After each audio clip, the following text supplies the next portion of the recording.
이 아침에 함께 예배하는 모든 분들 가운데 이 말씀의 축복이 함께 하시기를 주님의 이름으로 축원합니다.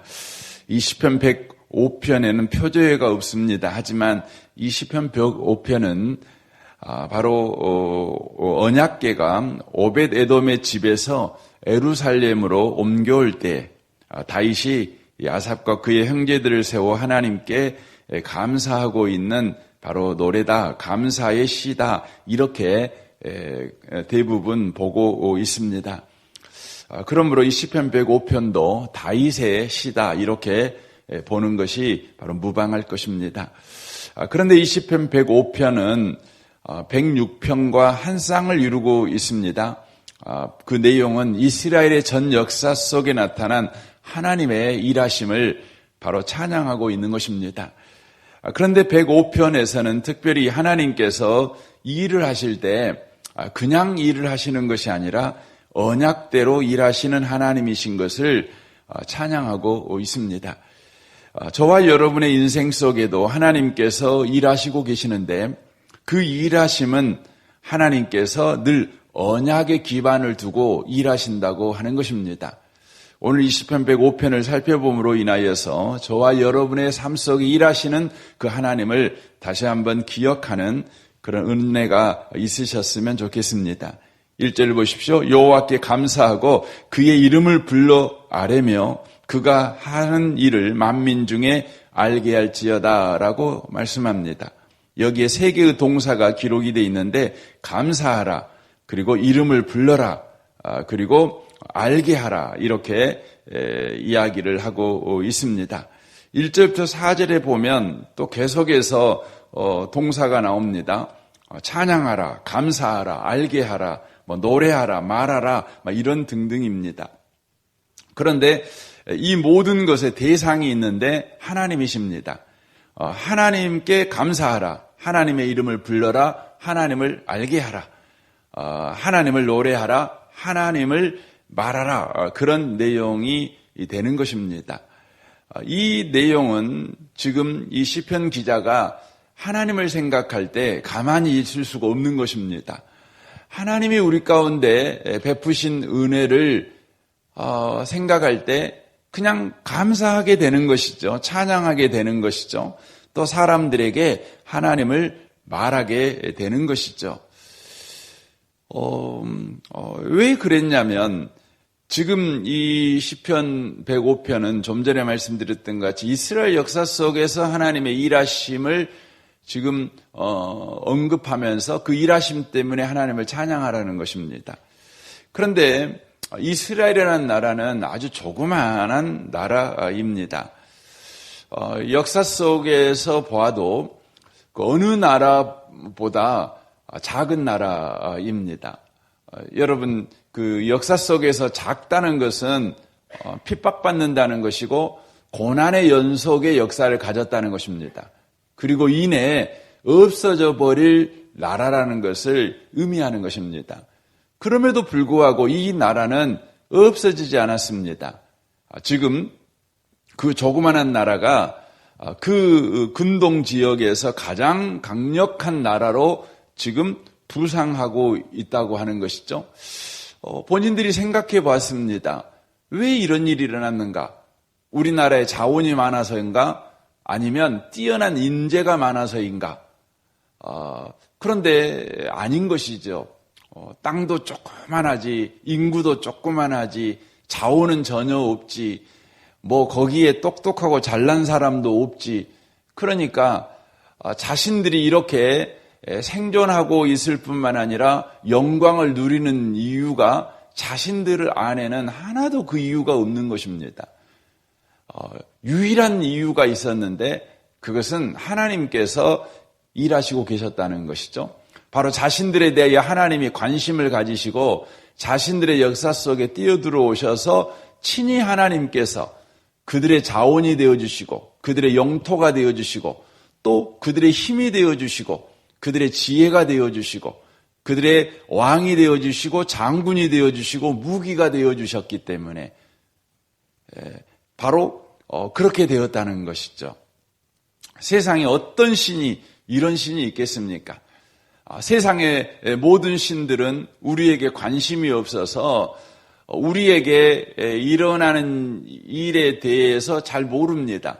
다만 우리에게 일어난 일을 우리 스스로 감당할 수가 없어가지고 신을 찾아가지요.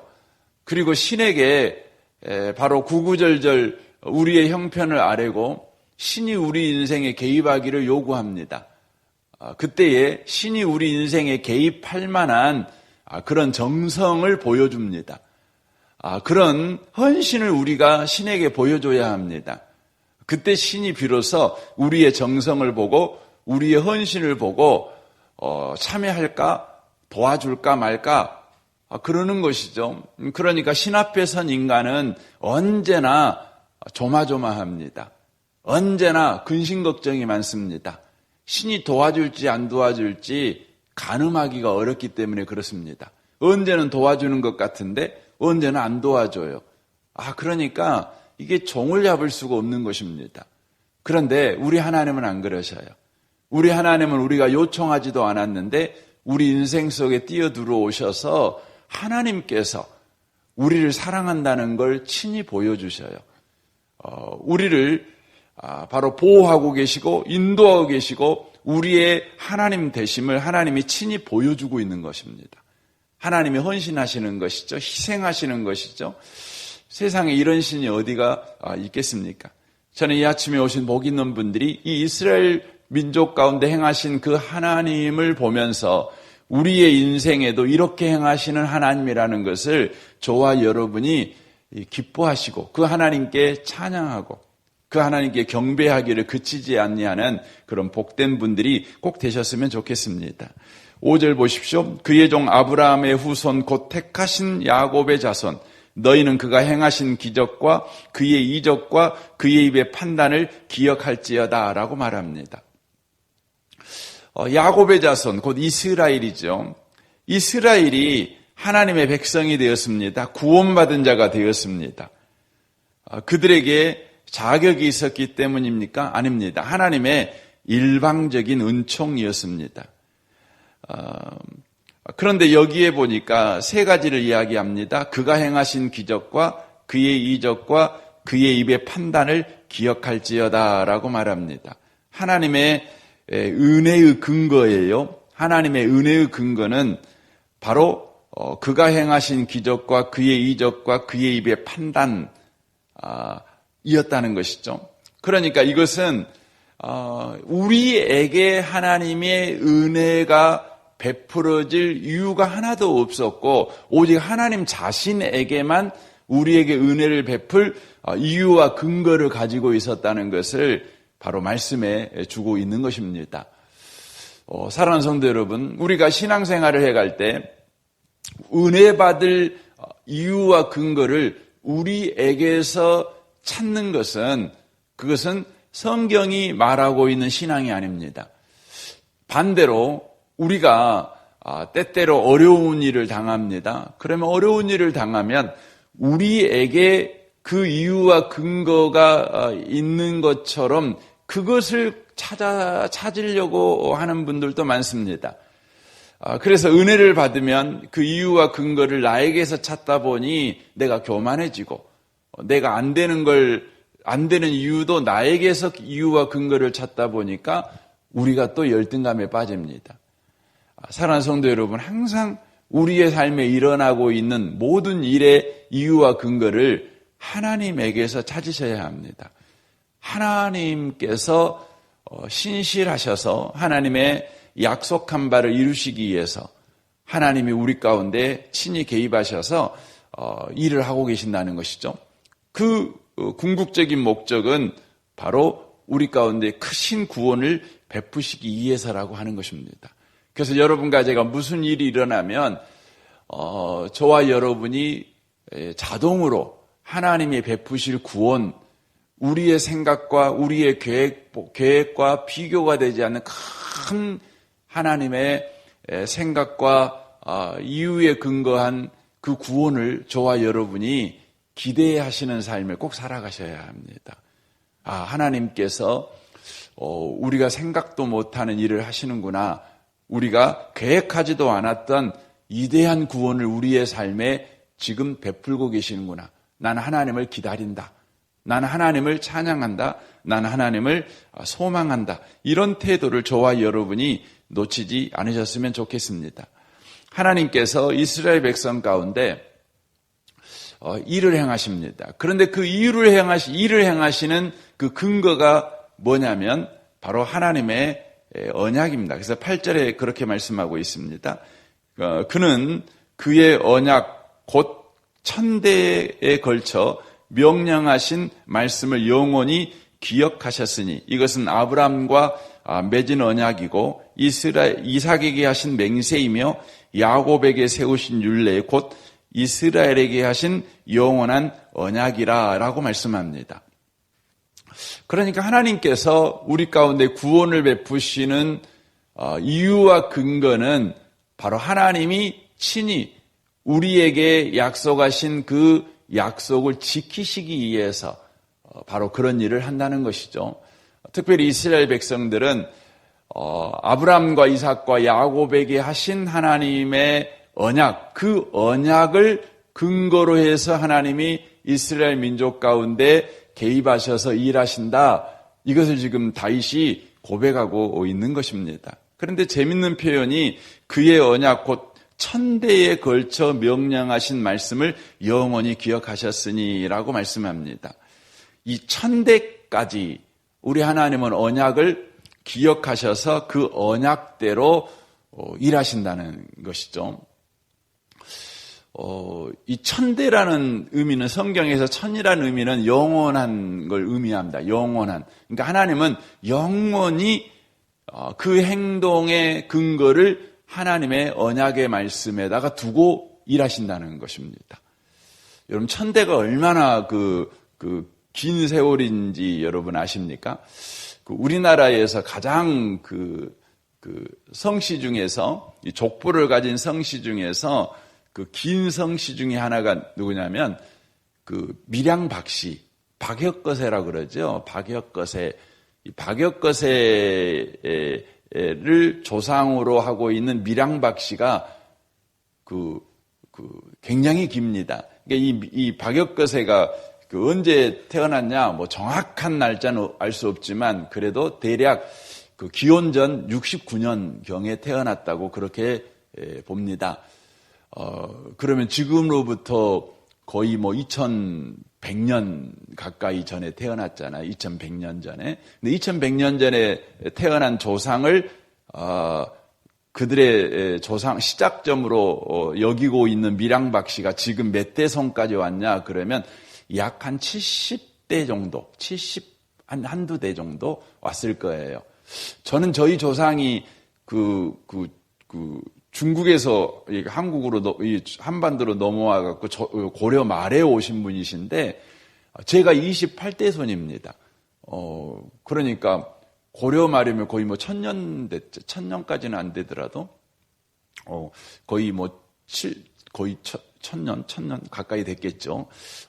그 정도 됐는데 28대밖에 안 돼요. 근데 2000년이 넘은 밀양박 씨도 70대가 안 돼요. 전 세계에서 기네스북에 등록되어 있는 가장 긴 족보를 가진 가문이 어디냐면 중국의 공자의 후손들입니다. 지금 몇 대냐? 그러면 공자는 지금으로부터 한 2500년 전에 태어난 사람이거든요. 근데 지금 몇 대냐면 약 82대 정도, 80대가 약간 넘습니다.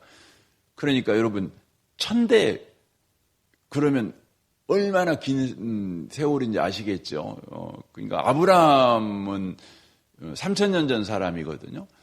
근데 한 세대를 30년으로 치더라도 아브라함 하면은 100대밖에 안 됩니다. 지금부터 아브라함이 100대 전 조상, 내가 100대 후손이요, 이 정도밖에 안 됩니다. 그러니까 1000대면 그냥 숫자로 해도 3만 년, 그렇게 되겠죠.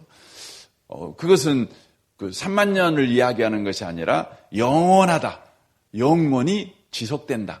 하나님은 하나님의 일하심의 근거를 하나님의 언약을 근거로 일하시는데 그것이 영원하시다. 그것입니다. 그래서 우리의 구원이 흔들릴 수가 없어요. 왜냐하면 하나님이 우리를 구원하신 근거가 하나님의 언약대로 구원하셨기 때문에. 그리고 우리의 구원이 유지되는 이유가 어디에 있냐면 하나님의 언약에 근거하고 있기 때문에. 우리에게 하나님의 구원의 근거가 있다면 하루도 12번이고 구원받았다가 구원 못 받았다가 구원받았다가 버려졌다가 이렇게 반복하겠죠. 하지만 우리가 구원받은 것은 하나님의 영원한 바로 언약, 그 언약에 근거해서 저와 여러분이 구원을 받았다는 것이에요.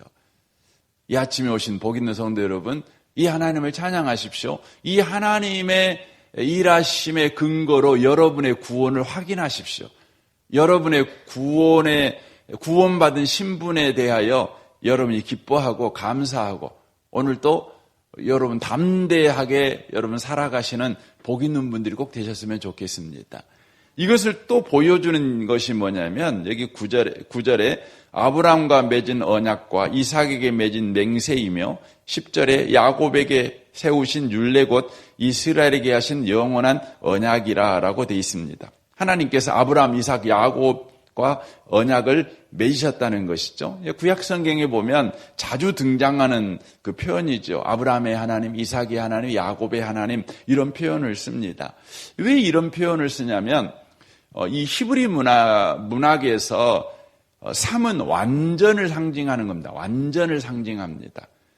거기에는 더 붙이지 않아도 충분하다는 것입니다. 그러니까 아브라함의 하나님, 이삭의 하나님, 야곱의 하나님, 아브라함과 언약을 맺으시고 야곱과 언약을 맺으시고 이삭과 언약을 맺으신 하나님 이렇게 말하는 것은 그 언약은 더 이상 붙일 것이 없어요. 완전한 언약이다라는 표현입니다. 완전한 언약이에요. 사랑하는 성도 여러분, 저와 여러분이 오늘을 살아가는 근거가 뭘까요? 내일을 또 희망차게 살아갈 이유가 뭘까요? 바로 그것은 하나님이 언약대로 일하시는 분이라는 것이에요. 그게 중요합니다. 그래서 여러분과 제가 삶을 살아갈 때 참 많은 일들을 만나지 않습니까? 그러면 이런 일에 대해서는 어떻게 해야 되지? 어떻게 판단해야 되지? 또 어떻게 반응해야 되지? 해결책은 뭐지? 이렇게 헷갈릴 때가 되게 많습니다. 그 때에 따라서 상황에 따라서 형편에 따라서 계속해서 해답이 다르다고 생각하지요. 방식은 다르다고 생각하지요. 우리가 늘 그렇습니다. 그래서 늘 염려가 됩니다. 그래서 어제 잘 사는 사람도 오늘 잘 살기는 참 어렵습니다. 왜냐하면 어제 잘 살았던 방식이 오늘은 잘 안 통할 것 같거든요. 그래서 늘 힘듭니다. 첫째 키울 때하고 둘째 키울 때하고 너무 다르잖아요. 그 똑같은 배에서 태어난 아이도 첫째, 둘째, 셋째 성격도 다르고 그냥 너무너무 힘들어요. 우리도 10대 살 때하고 50대 살 때하고 60대 살 때하고 다르지 않습니까? 그래서 늘 우리가 힘들어요. 그런데 성경은 우리에게 말합니다. 우리의 삶에 변함없는 방법, 변함없는 해결책은 하나님의 언약이라는 겁니다. 왜냐하면 역사의 주관자이시며 인생의 주관자이시며 모든 것의 구원자 되시는 하나님이 바로 일하심이 언제나 하나님의 언약을 근거로 해서 일하시기 때문에. 그래서 여러분 모든 문제의 답은 어디에 있냐? 하나님의 언약에 있어요. 모든 상황의 답은 하나님의 언약에 있습니다. 모든 날들의 여러분 답은 하나님의 언약에 있습니다. 왜냐하면 하나님이 언약을 근거로 해서 일하시기 때문이에요. 그 언약의 정점이 누굽니까? 예수 그리스도십니다. 예수 그리스도십니다. 그래서 여러분 인생의 만 가지 문제의 답은 만 가지가 있는 것이 아니라 한 가지밖에 없습니다. 그게 뭡니까? 예수 그리스도예요. 그래서 우리는 백문일답이라는 걸 하잖아요. 100가지 질문을 할 때 답이 한 가지죠. 뭡니까? 예수 그리스도. 저희 교회에서도 이거 몇 번 한 것 같아요. 여러 가지 그 질문을 하지만 답은 오직 예수 그리스도로 답하라고. 그래서 이렇게 백문일답이라는 것을 했던 기억이 납니다. 여러분, 오늘도 여러분이 여러분의 삶에 많은 인생의 질문들이 있으실 것입니다. 그런데 인생의 주관자이시며 통치자이신 하나님께서 그 일하시는 방식이 하나님의 언약의 근거에서 일하시기 때문에 답은 하나님의 언약입니다. 답은 예수 그리스도십니다. 그래서 여러분이 오늘 하루 여러 질문들을 종이에 쓰고 답은 언제나 예수 그리스도 이렇게 쓰십시오. 예수 그리스도로 쓰십시오.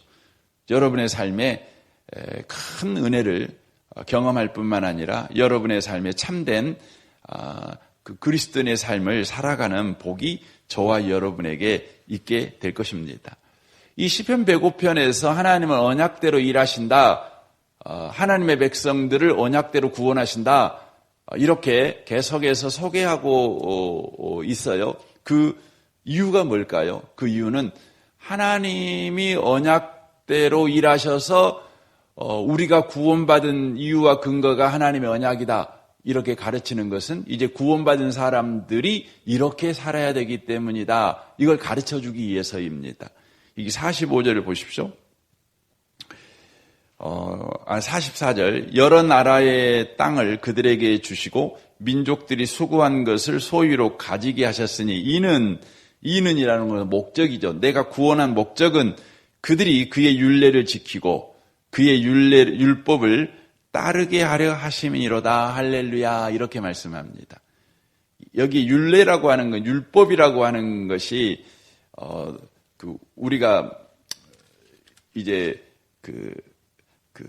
율법, 십계명 이렇게 생각을 하지 않습니까? 그런데 이 십계명에 대한 이 율법에 대한 설명을 이 시편 105편에는 아주 놀랍게 해석을 합니다. 105편 10절 한번 봐보십시오. 야곱에게 세우신 율례 곧 이스라엘에게 하신 영원한 언약이라 이렇게 돼 있어요.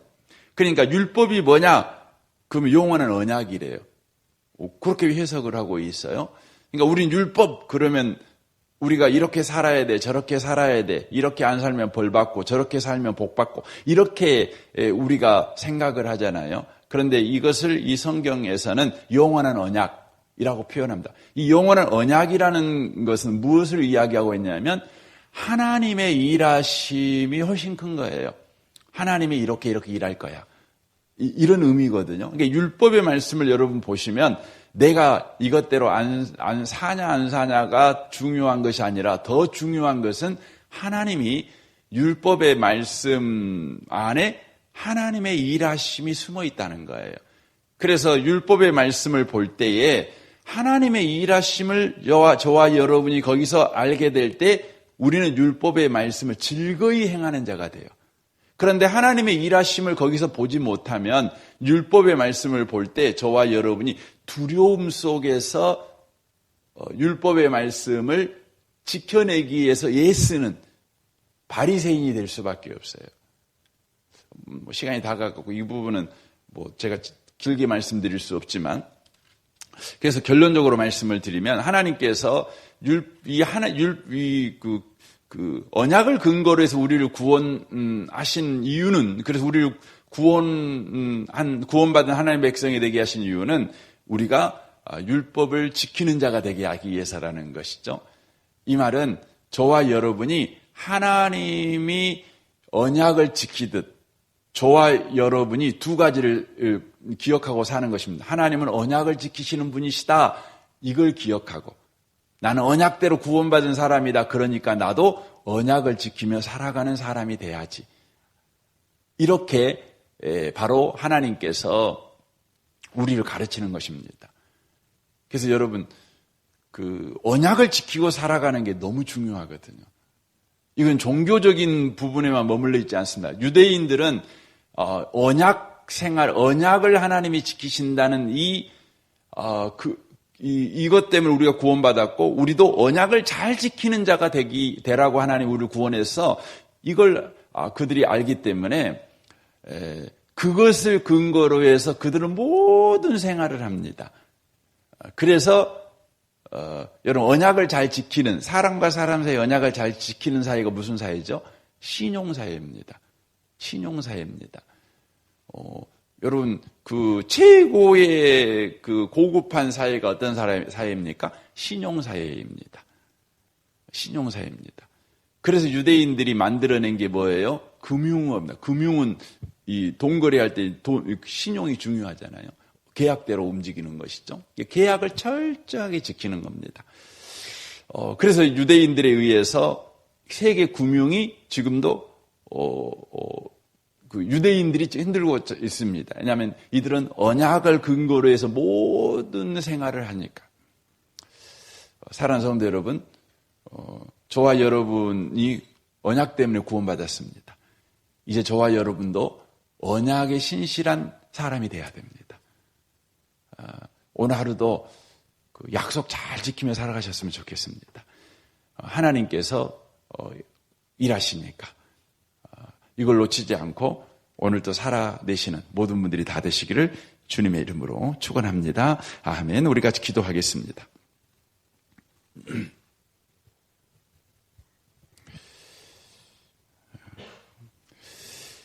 오늘 말씀을 우리 생각하면서 이 아침에 기도했으면 좋겠습니다. 하나님은 언약에 신실하신 하나님이십니다. 언약대로 일하신 하나님이십니다. 인생의 모든 답은 언약입니다. 언약의 최정점에 예수 그리스도가 있습니다. 예수 그리스도가 답인 것이죠. 오늘도 그렇게 하루를 살아내게 하시고 우리가 어떤 사람에게든지 언약에 신실한 사람의 삶을 살아내는 우리가 되게 하십시오. 그렇게 기도하시면 좋겠습니다. 우리 좋으신 주님께 이 아침에 또 많은 기도의 제목이 있는데 기도하시고 오늘 수요일인데 수요 예배를 위해서도 기도해 주십시오. 우리 기도하겠습니다. 살아계신 하나님 아버지 감사합니다.